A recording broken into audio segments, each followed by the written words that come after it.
Oke, bismillahirrahmanirrahim. Assalamualaikum warahmatullahi wabarakatuh. Bertemu lagi bersama Mr. Levi. Kali ini kita akan melanjutkan materi kelas 11, yaitu optika geometri, dan kali ini bagian pertama, berkenaan dengan pemantulan pada cermin datar. Mari kita lihat, ini dia adalah peta konsep dari optik geometri. Jadi nanti Anda akan belajar tentang pemantulan dan juga pembiasan. Oke, kita masuk ke materi. Perhatikan, jadi yang pertama adalah kita belajar hukum Snellius. Snellius adalah ilmuwan optika yang mengatakan bahwa pemantulan itu besarnya sudut datang sama dengan sudut pantul. Jadi I di sini sama dengan R. Ini ada sinar datang, terus ini ada sinar perginya atau pantulnya. Jadi karena di sini permukaan mengkilap atau cermin, ini pemantulan. Nah, jadi sudut I sama dengan sudut R.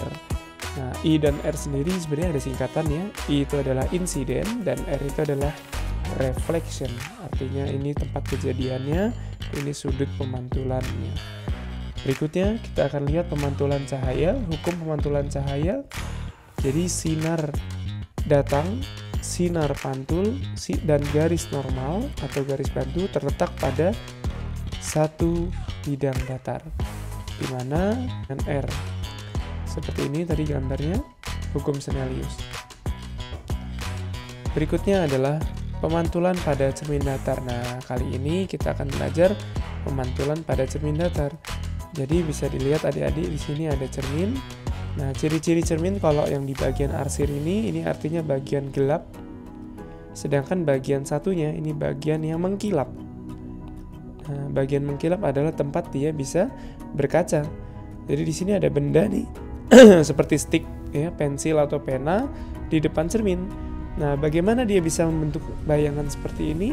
Ternyata dia menggunakan prinsip hukum Snellius pada ujung-ujung objeknya.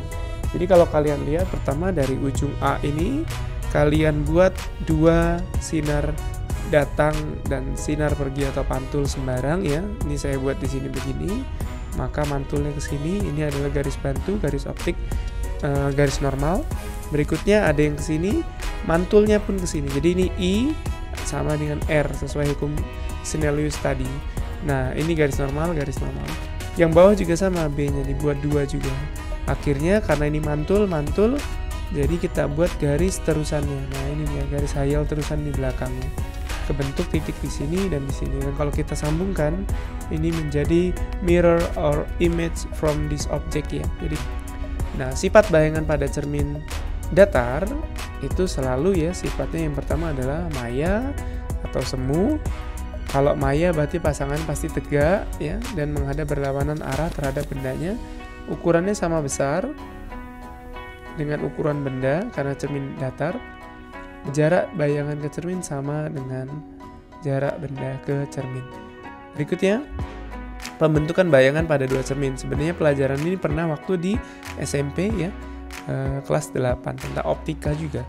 Jadi kalau kalian lihat di sini ada dua cermin yang disatukan, ya, dimana dua cermin itu bisa membentuk sudut berapapun, sudut 90, sudut 60, 90, 120, 180 dan seterusnya.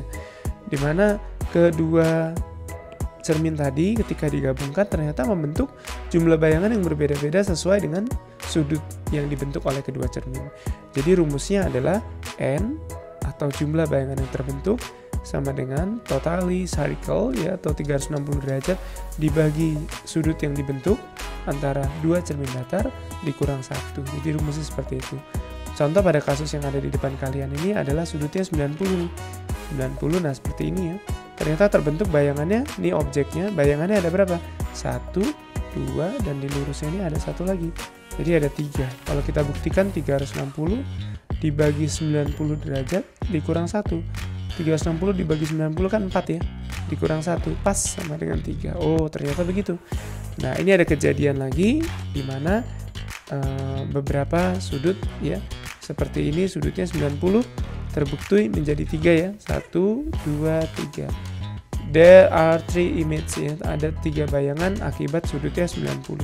Nah, ini kalau sudutnya lain-lain, sudutnya 120 terbentuknya hanya 2. Coba kita hitung, ya.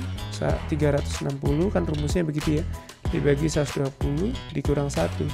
360 dibagi 120 adalah 3 dikurang 1, pas 2, 1, 2.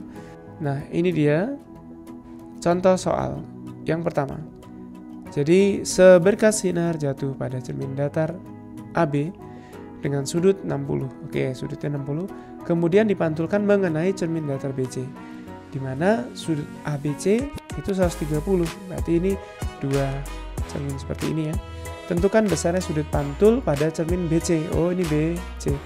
Jadi terlebih dahulu kita buat ini dua cermin datarnya, ini AB dan BC nempel seperti ini dan membentuk sudut 130 derajat. Kemudian ada sinar datang. Jadi cara menghitung sinar datang itu sudutnya yang ini ya. Ini adalah garis normal, sekali lagi ini garis khayal untuk membantu menentukan 60 derajat ini. Dan sesuai hukum Snellius maka R-nya atau sudut pantulnya juga 60. Nah 60. Terus dia mantulnya berapa nih? Nah pertanyaannya adalah sudut ini berapa? Nah sudut pantul dari sinar kedua ini atau lanjutan itu kan sama dengan yang ini ya. Nah ini sama ini harus 90 derajat. Pertanyaannya kita cari dulu sudut yang ini. Jadi kalau ini 60 karena ini 90 kan ini 30 nih. Nah kalau ini 30 derajat, yang ini tadi diketahui 130, kalau ditambahkan sudah 160. Sedangkan jumlah sudut dalam segitiga itu adalah 180.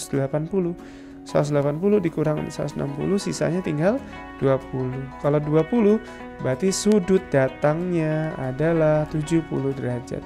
Maka sudut pantulnya pun 70 derajat. Jadi jawabannya adalah 70 derajat. Ya, itu dia. Dia ada soal terakhir atau yang ketiga. Di sini ada dua buah cermin datar membentuk sudut 60 derajat. Nah, di sini kita boldkan ya.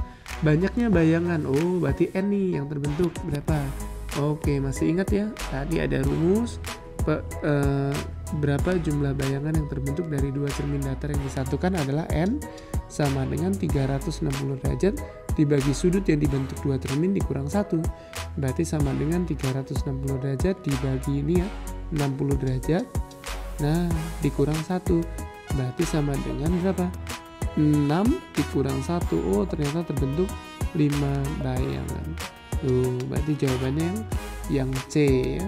Seperti itu. Oke, itu saja pelajaran kita pada hari ini atau pertemuan pertama kita.